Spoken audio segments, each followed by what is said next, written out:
بسم اللہ الرحمن الرحیم الحمد للہ والصلاۃ والسلام علی رسول اللہ وعلی آلہ وصحبہ اجمعین. السلام علیکم ورحمۃ اللہ وبرکاتہ. اب ہم ایک نئے سیکشن میں محاوروں والی بات ختم ہو گئی. تم لوگوں میں سے جس کو دلچسپی ہے، انگلش میں ایک کتاب ہے وربل ایڈیمز آف دا قرآن. اس میں قرآن کے افعال سے متعلق تمام محاوروں کی لسٹ ہے.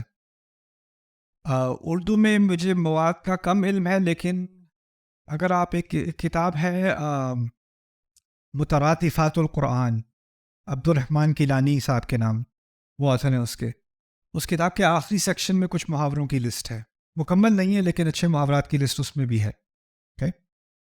خیر، اب ہم ایک یونیک سیکشن میں آ رہے ہیں اس کورس کے، اور وہ ہے قرآن میں الفاظ کا دقیق استعمال. یعنی کبھی کبھار اللہ تعالیٰ ایک ایسا لفظ ایک جگہ پر استعمال کرتے ہیں اور کوئی اور لفظ کسی اور جگہ استعمال کرتے ہیں. اور جس طرح ہم کہتے ہیں نا کہ آپ دونوں میں سے کسی ایک کو بھی یوز کر سکتے تھے، بات ایک ہی ہوتی. لیکن جب ہم جائزہ لیں گے تو پتہ چلے گا کہ قرآن نے کتنے یعنی پریسیجن کے ساتھ، کتنی ایکوریسی کے ساتھ ہر لفظ کو اپنے مقام پر رکھا ہے. اور اس کی پہلی مثال ہم لیں گے یثرب. یثرب کون سا شہر ہے؟ ہاں، ویری گڈ، مدینہ. مدینہ کے دو نام ہیں. مدینہ کا ایک نام ہے یثرب اور ایک نام ہے مدینۃ النبی. مدینۃ النبی. رسول صلی اللہ علیہ وسلم کی ہجرت سے پہلے اس کا نام تھا یثرب. وہاں جانے کے بعد کیونکہ وہ اس کے گورنر بن گئے اور اس کے سب سے بڑے انفلوئنسر بن گئے، تو مدینہ کا لفظ عربی میں اصل میں شہر کے لیے استعمال ہوتا ہے. مدینۃ مکہ، مدینۃ نیو یارک، مدینۃ لاہور. مدینہ کا لفظ ہے شہر، اور شہر یثرب کا نام بن گیا مدینۃ النبی، یعنی نبی کا شہر. اور پھر چھوٹا کر کے اس کو مدینہ کر دیا، اور اب ہم اس کو المدینہ المنورہ یعنی نور سے بھرا شہر، وہ اس کا ایک لقب بن گیا. تو لقب ہی اس کا نام بن گیا.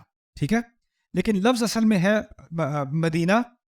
اس کے جب ہم قرآن میں دیکھتے ہیں نا المدینہ، تو المدینہ اصل میں ایک ابریویشن ہے، ایک خلاصہ ہے کس تعبیر کا؟ مدینۃ النبی کا. ٹھیک ہے، لیکن ہجرت سے پہلے تمام لوگ اس جگہ کو مدینۃ النبی یا المدینہ نہیں کہتے تھے. کیا کہتے تھے اس کو؟ یثرب. اچھا، دو مقامات ہیں. ویسے تو مدینہ کا لفظ 6 مرتبہ استعمال ہوا ہے قرآن میں اسی شہر کے لیے، لیکن یثرب کا لفظ صرف ایک مرتبہ استعمال ہوا ہے. یثرب کا لفظ صرف ایک مرتبہ. سوال پیدا ہوتا ہے کہ یثرب کا لفظ استعمال ہوا ہی کیوں؟ اور اس میں اور مزے کی بات یہ ہے کہ دو مقامات خاص سورۃ الاحزاب کے اندر ہی، دونوں ایک ہی سورت کے اندر ہیں، اور دونوں میں مشترک بات یہ ہے کہ دونوں میں منافقین بات کر رہے ہیں، منافق ہی بات کر رہے ہیں.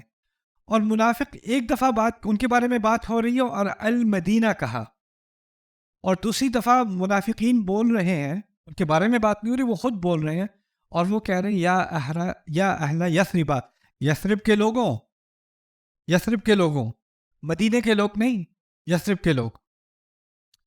اس کے مزید سورۃ المنافقون میں ایک جگہ ہے لَإِن رَجَعْنَا إِلَى الْمَدِينَةِ لَيُخْرِجَنَّ الْأَعَزُّ مِنْهَا الْأَذَلَّ. منافقون کہتے ہیں کہ اگر ہم مدینے میں واپس گئے تو عزت والے ذلت والوں کو نکال دیں گے. یہ وہ کہتے ہیں، مدینے کا لفظ انہوں نے استعمال کیا. اب اس کو سمجھنے کے لیے ایک مختصر سی بات، منافقون کی تعریف کیا ہے؟ منافق وہ ہے جو اوپر سے ایمان دکھاتا ہے، اس کے اندر ایمان واقعی میں نہیں ہوتا. منافق وہ بھی ہے جو صرف اپنے نفع کے لیے یا کسی اور ایجنڈا کے تحت وہ اسلام کو قبول کرتا ہے. جب اس کو نفع نظر آ رہا ہوتا ہے، اپنا مفاد اس کو نظر آ رہا ہوتا ہے، تو وہ مسلمانوں کے ساتھ ہے. جیسے ہی وہ مفاد ختم ہو گیا، اس نے اپنے اصلی رنگ دکھا دیے. یہی بات ہوتی ہے نا. منافق کا لفظ اصل میں نافقہ سے نکلا ہے. نافقہ جو صحرا میں جو what's the word for lizard؟ چھپکے. صحرا کی جو چھپکلی ہوتی ہے، وہ جب سوراخ بناتی ہے صحرا میں، تو اس کے 2 سوراخ ہوتے ہیں. اگر جانور اس کے پیچھے ایک طرف سے آئے تو وہ دوسری طرف سے نکل جائے. اسی سے منافق نکلا ہے کہ اس طرف ہوگا مسلمانوں کے ساتھ، اگر مسلمانوں پہ ہارڈ ٹائم آ گیا، مشکلات آ گئیں، تو اس کی ایگزٹ اسٹریٹجی ہے وہ دوسری طرف سے نکل جائے گا. اس کو منافق کہا جاتا ہے. اچھا، منافقون جب مسلمان جیت رہے ہوتے ہیں نا، تو ایمان کا بڑا دعویٰ کرتے ہیں. الم نکم معکم، ہم تو آپ کے ساتھی تو تھے، آپ ہی کے ساتھی تو تھے. اور قسمیں کھا کھا کے، انک لرسول اللہ، آپ اللہ کے رسول ہیں، ہم قسم کھاتے ہیں. کیوں؟ جب پتہ ہوگا نا کہ آسانی سے یہ جنگ جیت جائیں گے، پھر مال غنیمت بہت آنا ہے، تو اس وقت ایمان کی بات کرنی چاہیے.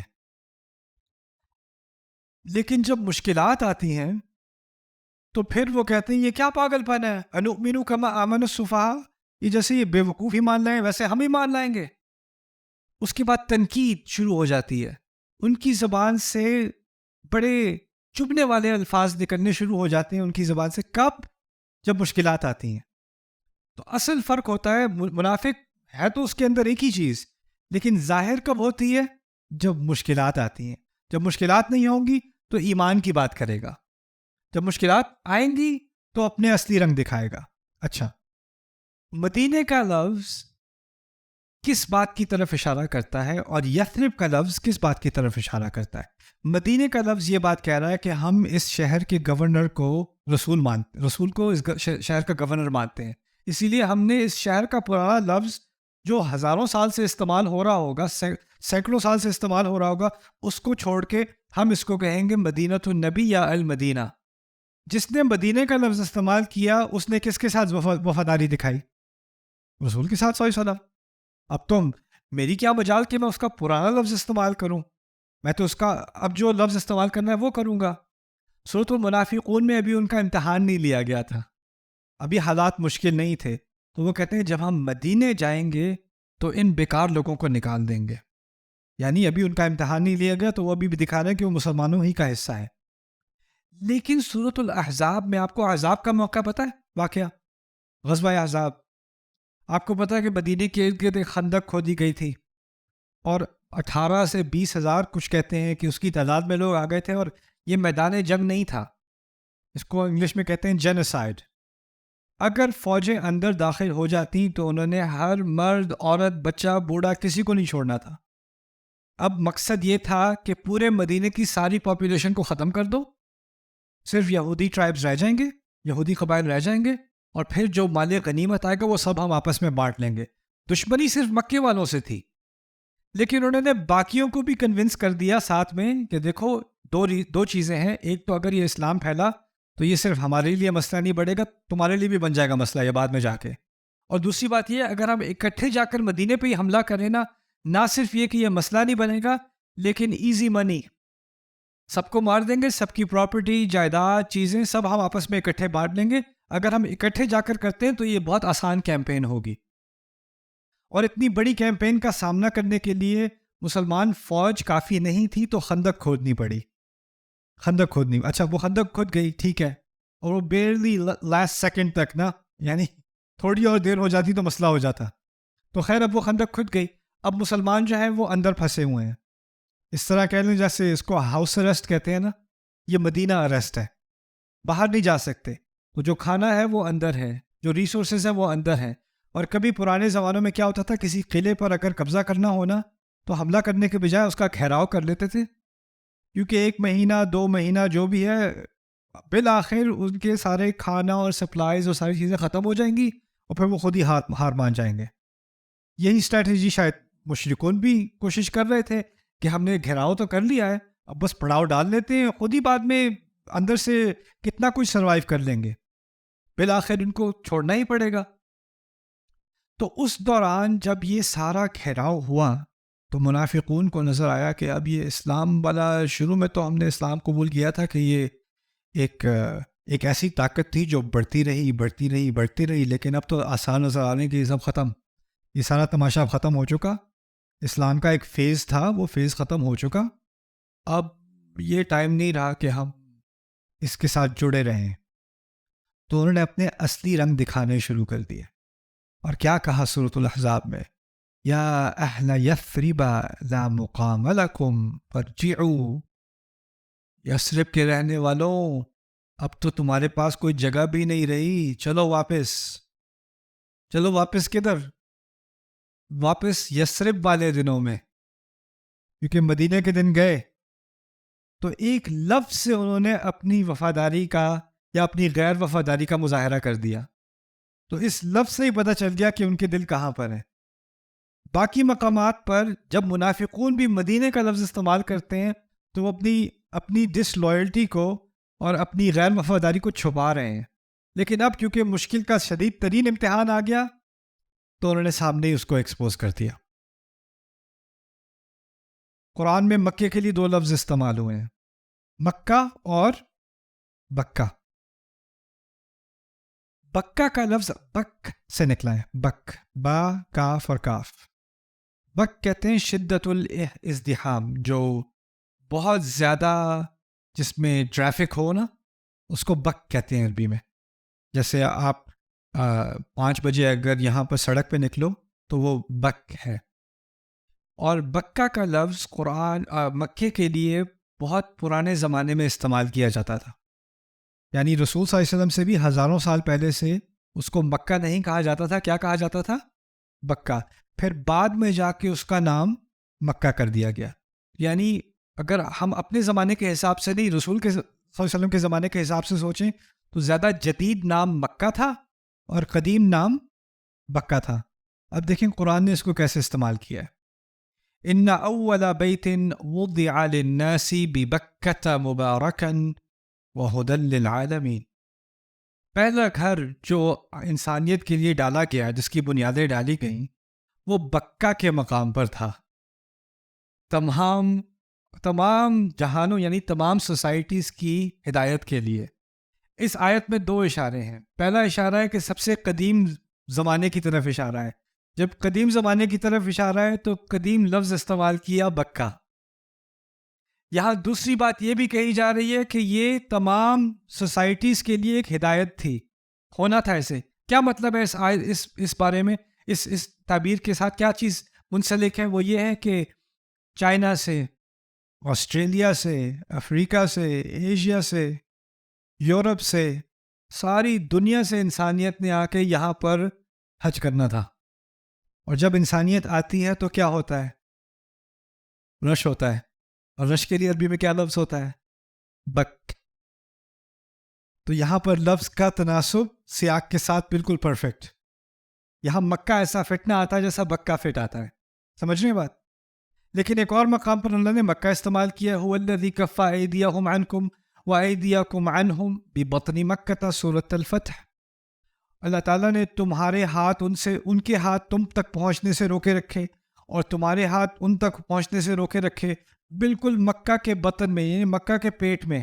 یعنی بدر، احد، احزاب، یہ جو سارے مارکے ہوئے اور سارا کانفلکٹ ہوا مسلمانوں کا اور قریش کا پچھلے کچھ سالوں میں، ان سالوں میں اللہ تعالیٰ نے ایسا کیا کہ وہ تمہیں مکمل طور پر ختم نہ کر سکے اور تم انہیں بھی مکمل طور پر ختم نہ کر سکے۔ یہ اللہ کا پلان تھا، اور یہ سب کچھ ہو رہا تھا مکے کے ارد گرد اور مکے کے بالکل اندرونے۔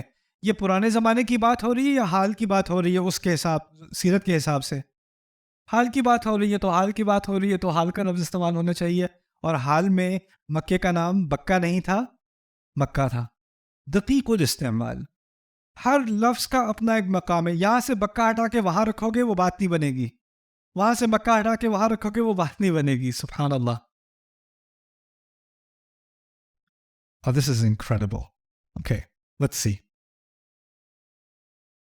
عجیب، اردو میں بھی عجیب استعمال کرتے ہیں کہ نہیں؟ کرتے ہیں۔ عجاب استعمال کرتے ہیں اردو میں؟ عجاب عجیب ہے۔ عجاب جو بہت عجیب ہو اس کو عجاب کہتے ہیں عربی میں۔ ایک تو ہے عجیب، اور جو بہت ہی عجیب ہو نا، جیسے آپ کا کزن، تو اس کو کہیں گے عجاب۔ عجاب کا لفظ کم استعمال میں تھا، یہاں تک کہ ایک روایت میں آتا ہے کہ ایک غیر مسلم نے آ کر تنقید کی ایک صحابی سے کہ یہ تم لوگ قرآن کو خدا کا کلام مانتے ہو، اس میں تو عجیب عجیب سے الفاظ ہیں، جیسے شیر کا لفظ قسورہ ہے، لیکن شیر کا عام لفظ اسد ہے، اسد، لیکن قرآن کیا کہتا ہے؟ فرت من قسورہ۔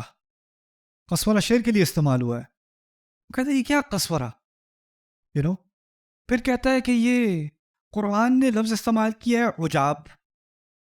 ہم لوگ کیا لفظ استعمال کرتے ہیں؟ عجیب۔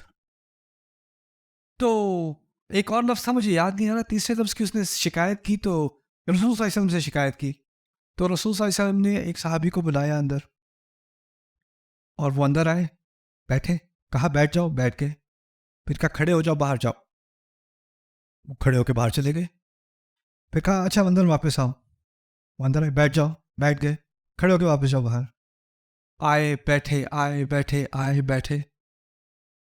تو صحابی کنفیوز کہ مجھے بلا رہے ہیں واپس بھیج رہے ہیں، بلا رہے ہیں واپس بھیج رہے ہیں۔ تو انہوں نے آخر کار رسول سے پوچھا، وہ جو مشرک تھا جو کہہ رہا تھا کہ قسورہ نہیں کہتے، کیا کہتے ہیں؟ اسد، اور عجاب نہیں کہتے، کیا کہتے ہیں؟ عجیب۔ تو وہ صحابی رسول سے کہتے ہیں یا قسورۃ العرب ھذا شیء عجاب، عرب کے شعر، یعنی یہ لقب استعمال کیا رسول کے لیے، اے عرب کے شعر یہ بڑی عجیب چیز ہے، یا قسورۃ العرب ھذا شیء عجاب۔ وہ ایک ڈیمونسٹریشن میں، اب سمجھ آیا؟ سب سمجھ، آپ کو نہیں پتا اس کا مطلب یہ نہیں کسی کو نہیں پتا۔ تو خیر، قرآن نے عجیب بھی استعمال کیا ہے اور عجاب بھی استعمال کیا ہے۔ اب میں 2 آیات کا ترجمہ آپ کے سامنے رکھوں گا اور پھر اس کو ذرا اس کا تقابل کرتے ہیں۔ بل عجبوا ان جاءهم منذر منهم فقال الكافرون هذا شيء عجیب، وہ تو بڑے حیران ہیں کہ ان کے درمیان میں سے ہی کوئی ان کو خبردار کرنے آ گیا۔ تو کافر کہتے ہیں یہ تو عجیب شے ہے، یہ تو عجیب شے ہے، اس کو بھی سمجھ لیں کیوں کہتے ہیں عجیب شے۔ اگر آپ کو کوئی پرانے زمانے میں خبردار کرنے آ رہا ہو نا تو وہ باہر سے آتا ہے، کوئی دور سے بھاگتا ہوا آئے گا، دشمن آ رہا ہے، کیونکہ اس کو باہر کی خبر ہے۔ تو یہ کہیں باہر تھوڑی گئے تھے، یہ تو یہیں پہ ہوتے ہیں، یہاں بیٹھے بیٹھے کہاں سے باہر کی خبر لا رہے ہیں؟ منذر منہم، انہیں کے اندر میں سے کوئی خبردار کرنے والا، یہ تو عجیب بات ہے، ھذا شیء عجیب۔ سمجھ میں آئی بات؟ تو ان کو کیا چیز عجیب لگی کہ انہی کے اندر سے کوئی خبردار کرنے والا آ رہا ہو۔ یہ بات ہو رہی ہے سورۃ قاف میں۔ اچھا، اجعل الآلہۃ الہا واحدا، ایکچولی اس کے سے پہلے بھی ہے، بل عجبوا ان جاءهم منذر منہم قالوا هذا ساحر كذاب اجعل الآلہۃ الہا واحدا۔ ٹھہر جائیں ایک سیکنڈ، الہا واحدا، یہ آ گئی، اوکے۔ اب بات سنیے، آیت سکرین پر نہیں ہے، آپ سننا۔ وَعَجِبُوا، ان کو عجیب لگا، جیسے پہلی آیت میں ان جاءهم منذر منہم، کہ ان کے اندر میں سے کوئی خبردار کرنے والا آ گیا، وہی بات جو پہلے ہو رہی تھی، وہی بات سورۃ صاد میں ہو رہی ہے۔ اچھا، وَقَالَ الْكَافِرُونَ هَذَا سَاحِرٌ كَذَّابٌ، کافر کہتے ہیں کہ یہ جادوگر ہیں، بار بار عادت سے جھوٹ بولنے والے ہیں۔ کذاب، کذاب جو بار بار جھوٹ بولے، قصاص جو بار بار گوشت کاٹے، خباز جو بار بار روٹی بنائے، خیاط جو بار بار دھاگا لگائے، خیاط۔ کذاب جو بار بار جھوٹ بولے، غفار جو بار بار معاف کرے، وہاب جو بار بار تحفے دے۔ ٹھیک ہے، تو یہاں کہا کذاب جو بار بار جھوٹ بولے، کذاب۔ اجعل الآلہۃ الہا واحدا، اس نے سارے الہ لے کر ان کو ایک الہ بنا دیا۔ پھر کہا ان ھذا لشیء عجاب، اس میں تو کوئی شک نہیں، یہ تو بہت ہی عجیب بات ہے۔ اب عجیب نہیں کہا، کیا کہا؟ عجاب۔ اچھا، پچھلی دفعہ کہا تھا ھذا شیء عجیب۔ دوسری آیت کے بارے میں کچھ باتیں سمجھ لیں، پھر ہم ان کو کمپیئر کرتے ہیں، بڑے مزے کی بات ہے یہ۔ ان کے کیا اتہامات تھے، کیا الزام تھے رسول کے خلاف؟ ایک تو تھا کہ ہم میں سے آئے، وہ تو قاف میں بھی ہے۔ اس کے علاوہ کہا کہ یہ جادوگر ہیں۔ اچھا، جادو سنا جاتا ہے یا دیکھا جاتا ہے؟ دیکھا جاتا ہے نا، لاٹھی سانپ بچ جائے، چلو کوئی کہے گا یہ جادو ہے، ٹھیک ہے، سمجھ میں آتی ہے بات۔ ہاتھ میں سے کبوتر نکل آیا، جادو ہے۔ کوئی بات کر رہا ہو اور پھر کوئی اس سے کہے کہ یہ کیا ہے، جادو ہے، سینس نہیں بنتی، کیونکہ جادو تو دیکھنے کی چیز ہوتی ہے، سننے کی چیز تھوڑی ہوتی ہے۔ یہ پتہ ہے کیا ہے؟ قرآن ایسا کلام تھا کہ جب اس کو وہ سنتے تھے تو وہ ایسے ہکا بکا ہو جاتے تھے، اور کیونکہ وہ شعر کے ماہر تھے، میں نے کہا تھا نا پہلے کتنے کیڑے نکالتے تھے ہر ایک کے الفاظ میں سے، ایک تنقید نہیں کر سکتے تھے، تو ان کے پاس ایک ہی چارہ تھا، یا تو اس کو خدا کا کلام مان لیں یا کسی غیبی طاقت کا کلام مان لیں جس کے پاس جادو والی پاورز ہیں. یعنی غیب کا اعتراف تو کرنا ہی پڑا. ساحر کہنے میں، جادوگر کہنے میں بھی ایمان لگتا ہے، کیونکہ کوئی کہے کہ یہ جادو ہے تو اس کا مطلب یہی ہو سکتا ہے کہ یہ آپ لاجکلی اس کو آپ ایکسپلین نہیں کر سکتے. اتنی شکست تو آپ کو ماننی پڑی. پھر ایک اور، اچھا ساحر تو کہہ دیا، اس کے علاوہ ایک اور الزام بھی کیا لگایا تھا، کہ اس میں بھی عجیب بات ہے. کیونکہ اگر آپ کسی کو جھوٹا کہو، اگر آپ کے پاس کوئی آ کے کہے کہ آپ سے پیسے مانگنے کی کوشش کرے کہ میری جاب نہیں ہے، میرا یہ نہیں ہے، وہ نہیں ہے، تو میں نے کہا یار میں نے تجھے اس آفس سے نکلتے دیکھا ہے، لنچ کیا تھا اپنے کالج کے ساتھ، میں تیرے ساتھ بیٹھا ہوا تھا، تیری جاب ہے. وہ آپ سے، اچھا میں چلتا ہوں، وہ بھاگ جائے گا. اگلے دن آپ کے پاس واپس آئے گا، کسی اور کے پاس جائے گا، کسی اور کے پاس جائے گا. اگر آپ سے جھوٹ بولا ہے تو آپ کے ساتھ تو ناکام ہو گیا، آپ کے پاس واپس کیوں آئے گا؟ کسی اور کو جا کے دھوکہ دینے کی کوشش کرے گا. لیکن یہ کیسا جھوٹا ہے، اس کو ہم نے جھوٹا کہا کل، پھر آ کے وہی جھوٹ بول رہے، پھر ہم نے دھکے دے کے نکالا، پھر آ کے وہی بات کر رہے. یہ کاذب تھوڑی ہے، یہ کیا ہے؟ کذاب. لیکن ہم نے کبھی کذاب ایسا دیکھا نہیں. کذاب اگر کوئی ہو بھی تو کہیں اور جا کے جھوٹ بولے گا نا. ایک تو ہے کہ یہ جادو ہے اس میں، دوسری بات یہ سمجھ نہیں آتی کہ یہ بار بار آ کر یہی بات کرتے، اور یہ تو ہم نے کبھی کسی جھوٹے میں دیکھا نہیں.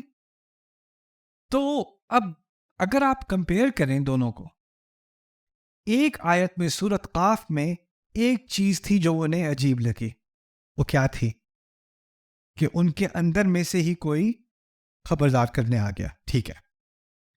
دوسری آیت میں گنتے ہیں کتنی چیزیں عجیب لگیں.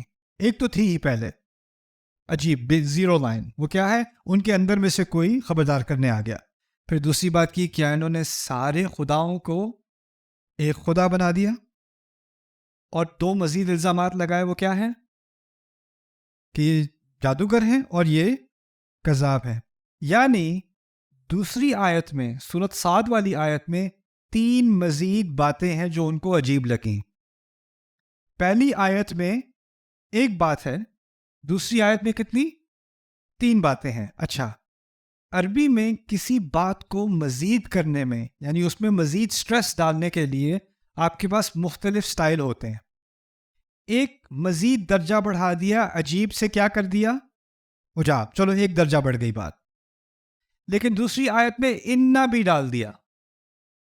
انا سے کیا ہوا؟ ایک مزید درجہ بڑھ گئی بات. تو ایک درجہ بڑھی عجاب کی وجہ سے، ایک مزید درجہ بڑھی کس کی وجہ سے؟ انا کی وجہ سے. عربی میں ایک اور چیز بھی ہے، آپ کسی چیز پر لام ڈال سکتے ہیں اس میں مزید سٹریس ڈالنے کے لیے. انا ھذا لا شیء عجاب، جو لام ہے نا، لا شیء، یہ بھی مزید سٹریس کے لیے ہے. تو اب کتنی چیزیں ڈال دی اس آیت کے اندر؟ تین. ایک تو عجاب کیا عجیب سے، پھر انا ڈالا. پچھلی آیت میں انا تھا کہ نہیں تھا؟ نہیں تھا. پچھلی آیت میں لام تھی یا نہیں تھی؟ نہیں تھی. اس آیت میں تین چیزوں کا اضافہ کیا ہے اس آیت میں. اور اگر آپ تقابل کریں تو اس آیت میں تین مزید باتیں ہیں. الآلہۃ الہا واحدہ، ساحر، کذاب. تین مزید باتیں، اور آخر میں تین مزید چیزیں ڈالی گئیں. اب آپ ذرا غور کرو، ایک ہے سورۃ قاف، ایک ہے سورۃ صاد، ایک دوسرے کے قریب بھی نہیں ہے. اور رسول صلی اللہ علیہ وسلم آیات ان پر نازل ہوتی ہیں اور وہ سنا دیتے ہیں. جب اگر کوئی بات سنا رہا ہو نا، تو اس کو ایڈٹ کرنے کا ٹائم نہیں ملتا کہ نہیں خیر، جو ایسے نہیں کہنا تھا ایسے کہنا تھا. ایک ایک لفظ ایک دفعہ کہہ دیا، وہ پکا ہو گیا، وہ آخری ورژن ہے، اس میں کوئی ریویژن نہیں ہوگی، کوئی دوبارہ دہراؤ نہیں ہوگا.